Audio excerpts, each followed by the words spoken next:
నాంపల్లిలోని మనోరంజన్ కోర్టుకు మంత్రి సీతక్క ఎమ్మెల్సీ బల్మూరి వెంకట్ హాజరయ్యారు.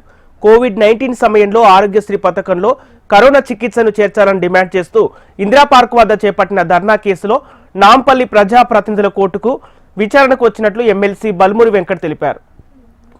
ప్రతిపక్ష ఎమ్మెల్యేగా సీతక్క, తనతో పాటు మరికొందరు ధర్నాలో పాల్గొన్నందుకు గత బీఆర్ఎస్ ప్రభుత్వం అన్యాయంగా తమపై కేసు నమోదు చేసిందన్నారు. న్యాయమైన డిమాండ్ కోసం ధర్నా చేపట్టినట్లు తెలిపారు.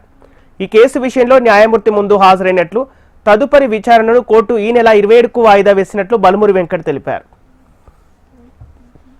కరోనా విపత్కర సమయంలో కరోనాని ఆరోగ్యశ్రీలో చేర్చాలి, ప్రజలు ఇబ్బంది పడుతున్నారని చెప్పి ఈ రోజున్న గౌరవ మంత్రి వర్యులు సీతక్క గారితో పాటు అదేవిధంగా ఎన్ఎస్ఏ రాష్ట్ర అధ్యక్షుడుగా నేను, నాతో పాటు అభిజిత్ యాదవ్, వితూర్ చౌరా, రంజిత్ మరికొంతమంది శాంతియుతంగా ఆ రోజు ఏదైతే ధర్నా చౌక్ దగ్గర, ఇందిరా పార్క్ దగ్గర ధర్నా చేసే ప్రయత్నం చేస్తే ఆ రోజున్న పాలకులు వ్యవస్థ ఉద్దేశపూర్వకంగా కరోనాలో చేర్చకపోగా ఉద్దేశపూర్వకంగా తప్పుడు కేసులు బనాయించి మా గొంతుల్ని నొక్కేసే ప్రయత్నం చేయడం జరిగింది. దాంట్లో భాగంగా ఈ రోజు ఆ కేసు విచారణకు హాజరవడం జరిగింది. నెక్స్ట్ 27వ తారీఖున తదుపరి డేట్ న్యాయస్థానం ఇవ్వడం జరిగింది.